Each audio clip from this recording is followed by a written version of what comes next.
ओम शांति। 11 दिसंबर 2024। बाबा के महावाक्य।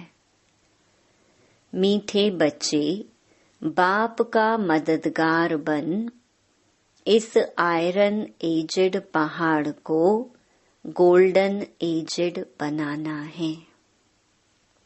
पुरुषार्थ कर नई दुनिया के लिए फर्स्ट क्लास सीट रिजर्व करानी है।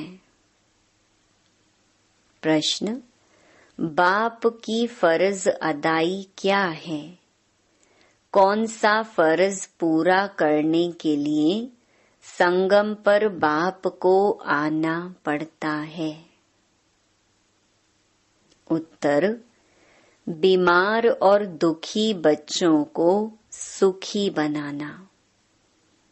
माया के फंदे से निकाल घनेरे सुख देना, यह बाप की फर्ज अदाई है, जो संगम पर ही बाप पूरी करते हैं। बाबा कहते, मैं आया हूँ तुम सबका मर्ज मिटाने, सब पर कृपा करने। अब पुरुषार्थ कर 21 जन्मों के लिए अपनी ऊंची तकदीर बना लो। गीत: भोलेनाथ से निराला कोई और नहीं। ओम शांति। भोलानाथ शिव भगवानु वाच। ब्रह्मा मुख कमल से बाप कहते हैं, यह वैरायटी भिन्न भिन्न धर्मों का मनुष्य सृष्टि झाड़ है ना। इस कल्प वृक्ष अथवा सृष्टि के आदि मध्य अंत का राज बच्चों को समझा रहा हूँ। गीत में भी इनकी महिमा है। शिव बाबा का जन्म यहाँ है। बाप कहते हैं, मैं आया हूँ भारत में। मनुष्य यह नहीं जानते कि शिव बाबा कब पधारे थे, क्योंकि गीता में श्री कृष्ण का नाम डाल दिया है।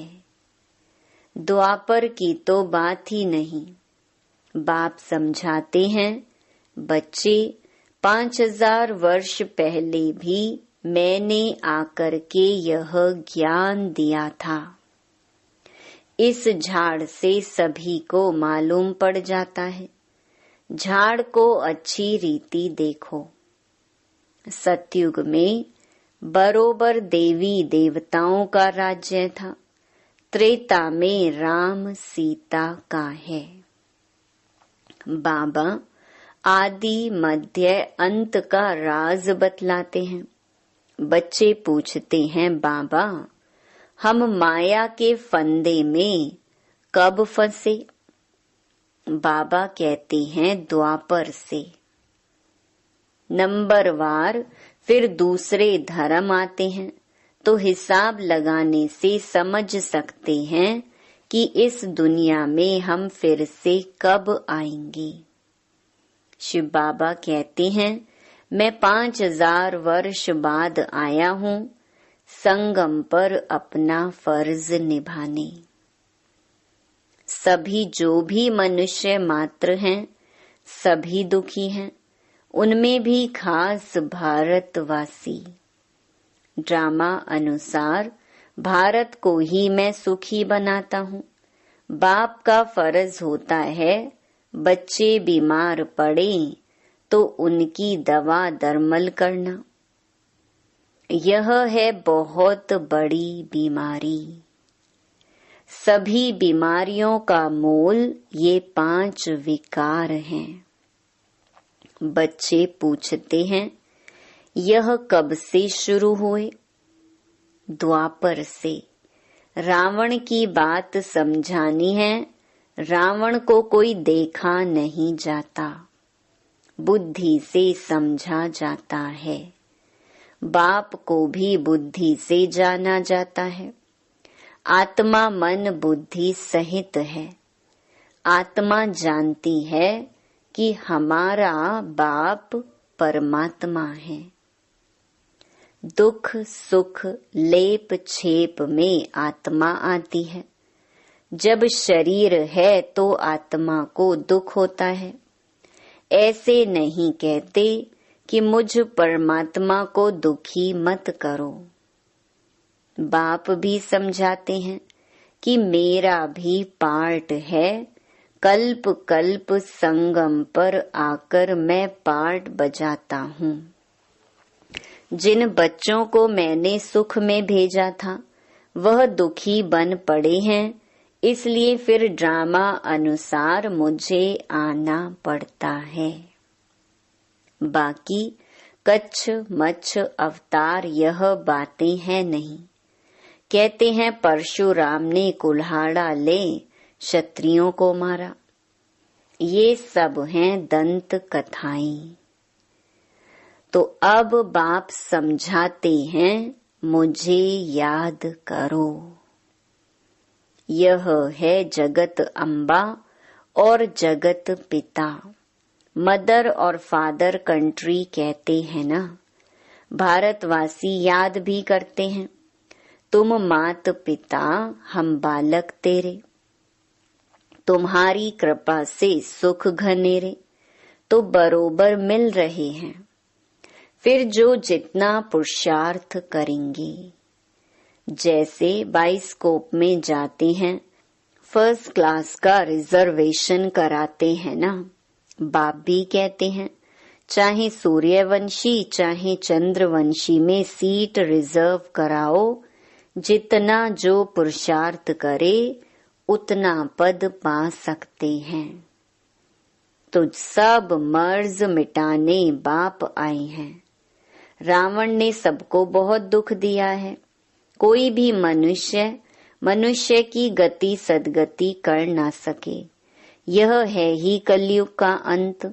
गुरु लोग शरीर छोड़ते हैं, फिर यहाँ ही पुनर्जन्म लेते हैं, तो फिर वह औरों की क्या सदगति करेंगे। क्या इतने सभी अनेक गुरु मिलकर पतित सृष्टि को पावन बनाएंगे। गोवर्धन पर्वत कहते हैं ना, ये माताएं इस आयरन एजेड पहाड़ को गोल्डन एजेड बनाती हैं। गोवर्धन की फिर पूजा भी करते हैं, वह है तत्व पूजा। सन्यासी भी ब्रह्म अथवा तत्व को याद करते हैं, समझते हैं वही परमात्मा है, ब्रह्म भगवान है। बाप कहते हैं यह तो ब्रह्म है। ब्रह्मांड में तो आत्माएं अंडे मिसल रहती हैं। निराकारी झाड़ भी दिखाया गया है। हरेक का अपना अपना सेक्शन है। इस झाड़ का फाउंडेशन है भारत का सूर्यवंशी चंद्रवंशी घराना। फिर वृद्धि होती है। मुख्य हैं 4 धर्म। तो हिसाब करना चाहिए कौन कौन से धर्म कब आते हैं। जैसे गुरु नानक 500 वर्ष पहले आए, ऐसे तो नहीं सिख लोग कोई 84 जन्म का पार्ट बजाते हैं। बाप कहते हैं 84 जन्म सिर्फ तुम ऑल राउंडर ब्राह्मणों के हैं। बाबा ने समझाया है कि तुम्हारा ही ऑल राउंड पार्ट है। ब्राह्मण, देवता, क्षत्रिय, वैश्य, शूद्र तुम बनते हो। जो पहले देवी देवता बनते हैं वही सारा चक्कर लगाते हैं। बाप कहते हैं तुमने वेद शास्त्र तो बहुत सुने, अभी यह सुनो और जज करो कि शास्त्र राइट हैं या गुरु लोग राइट हैं, या जो बाप सुनाते हैं वह राइट है। बाप को कहते ही हैं ट्रुथ। मैं सच बतलाता हूँ, जिससे सतयुग बन जाता है और द्वापर से लेकर तुम झूठ सुनते आए हो तो उससे नरक बन पड़ा है। बाप कहते हैं, मैं तुम्हारा गुलाम हूँ। भक्ति मार्ग में तुम गाते आए हो, मैं गुलाम तेरा। अभी मैं तुम बच्चों की सेवा में आया हूँ। बाप को निराकारी निरहंकारी गाया जाता है। तो बाप कहते हैं, मेरा फर्ज है तुम बच्चों को सदा सुखी बनाना। गीत में भी है, अगम निगम का भेद खोले। बाकी डमरू आदि बजाने की कोई बात नहीं है। यह तो आदि मध्य अंत का सारा समाचार सुनाते हैं। बाबा कहते हैं, तुम सभी बच्चे एक्टर्स हो, मैं इस समय करन करावन हार हूँ। मैं इनसे ब्रह्मा से स्थापना करवाता हूँ। बाकी गीता में जो कुछ लिखा हुआ है वह तो है नहीं। अभी तो प्रैक्टिकल बात है ना। बच्चों को यह सहज ज्ञान और सहज योग सिखलाता हूँ, योग लगवाता हूँ। कहा है ना, योग लगवाने वाले, झोली भरने वाले, मर्ज मिटाने वाले। गीता का भी पूरा अर्थ समझाते हैं। योग सिखलाता हूँ और सिखलवाता भी हूँ। बच्चे योग सीखकर फिर औरों को सिखलाते हैं ना। कहते हैं, योग से हमारी ज्योत जगाने वाले। ऐसे गीत भी कोई घर में बैठकर सुने तो सारा ही ज्ञान बुद्धि में चक्कर लगाएगा। बाप की याद से वर्षे का भी नशा चढ़ेगा। सिर्फ परमात्मा व भगवान कहने से मुख मीठा नहीं होता। बाबा माना ही वर्षा। अब तुम बच्चे बाबा से आदि मध्य अंत का ज्ञान सुनकर फिर औरों को सुनाते हो। इसे ही शंख ध्वनि कहा जाता है। तुमको कोई पुस्तक आदि हाथ में नहीं है। बच्चों को सिर्फ धारणा करनी होती है। तुम हो सच्चे रूहानी ब्राह्मण, रूहानी बाप के बच्चे। सच्ची गीता से भारत स्वर्ग बनता है। वह तो सिर्फ कथाएं बैठ बनाई हैं। तुम सब पार्वतियां हो, तुमको यह अमर कथा सुना रहा हूँ। तुम सब द्रौपदियां हो, वहाँ कोई नंगन होते नहीं। कहते हैं तब बच्चे कैसे पैदा होंगे। अरे हैं ही निर्विकारी, तो विकार की बात कैसे हो सकती। तुम समझ नहीं सकेंगे कि योग बल से बच्चे कैसे पैदा होंगे। तुम आर्ग्यू करेंगे, परंतु यह तो शास्त्रों की बातें हैं ना। वह है ही संपूर्ण निर्विकारी दुनिया। यह है विकारी दुनिया। मैं जानता हूँ ड्रामा अनुसार माया फिर तुमको दुखी करेगी। मैं कल्प कल्प अपना फर्ज पालन करने आता हूँ। जानते हैं कल्प पहले वाले सिकी लधे ही आकर अपना वर्षा लेंगे। आसार भी दिखाते हैं। यह वही महाभारत लड़ाई है। तुम्हें फिर से देवी देवता अथवा स्वर्ग का मालिक बनने का पुरुषार्थ करना है। इसमें स्थूल लड़ाई की कोई बात नहीं है। न असुरों व देवताओं की लड़ाई ही हुई है। वहाँ तो माया ही नहीं जो लड़ाई। आधा कल्प ना कोई लड़ाई, न कोई भी बीमारी, न दुख अशांति। अरे वहाँ तो सदैव सुख, बाहर ही बाहर रहती है। हॉस्पिटल होती नहीं। बाकी स्कूल में पढ़ना तो होता ही है। अब तुम हरेक यहाँ से वर्षा ले जाते हो। मनुष्य पढ़ाई से अपने पैर पर खड़े हो जाते हैं। इस पर कहानी भी है।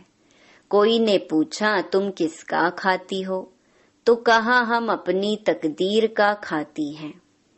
वह होती है हद की तकदीर। अभी तुम अपनी बेहद की तकदीर बनाते हो। तुम ऐसी तकदीर बनाते हो जो 21 जन्म फिर अपना ही राज्य भाग्य भोगते हो।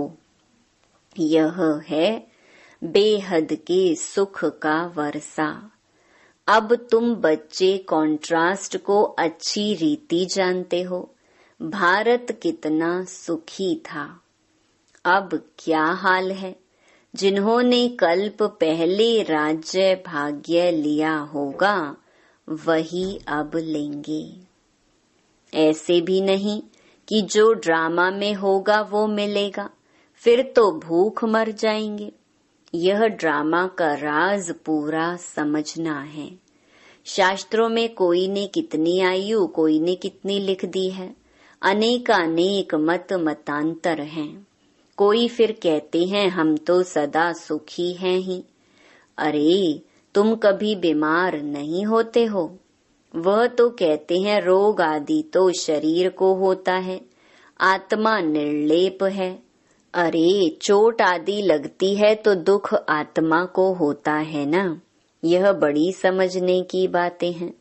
यह स्कूल है, एक ही टीचर पढ़ाते हैं।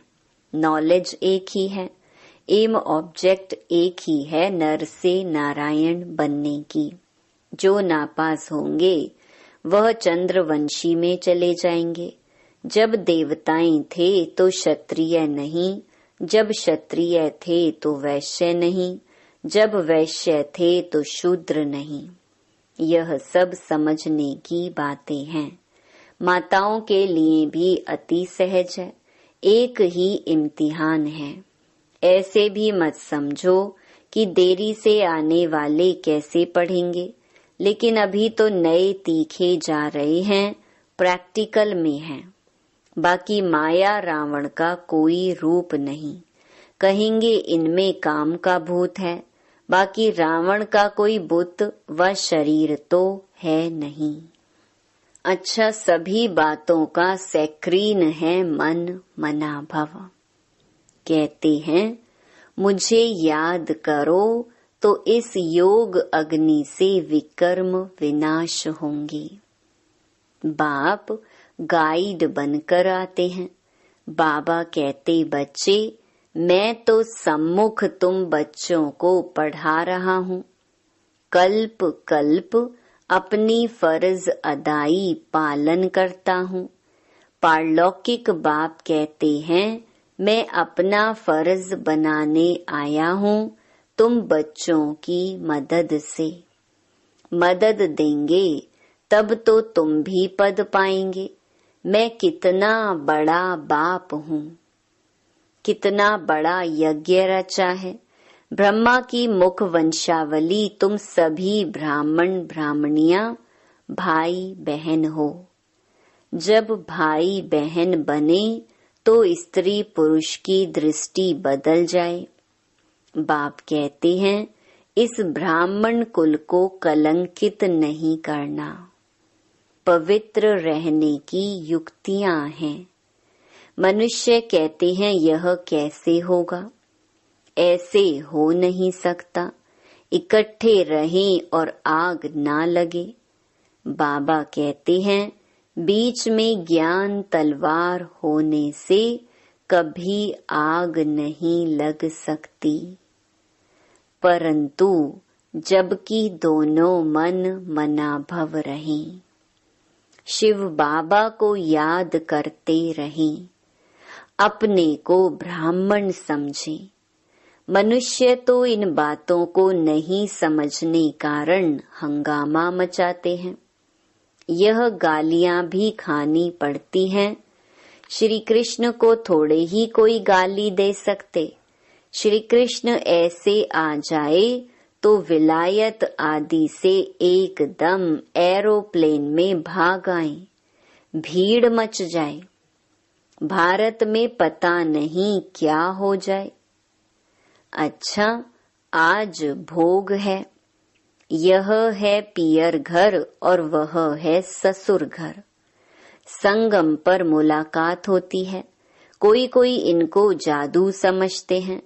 बाबा ने समझाया है कि यह साक्षात्कार क्या है। भक्ति मार्ग में कैसे साक्षात्कार होते हैं, इनमें संशय बुद्धि नहीं होना है। यह रस्म रिवाज है। शिव बाबा का भंडारा है तो उनको याद कर भोग लगाना चाहिए। योग में रहना तो अच्छा ही है, बाबा की याद रहेगी।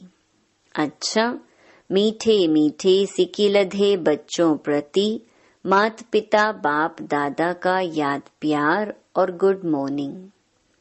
रूहानी बाप की रूहानी बच्चों को नमस्ते।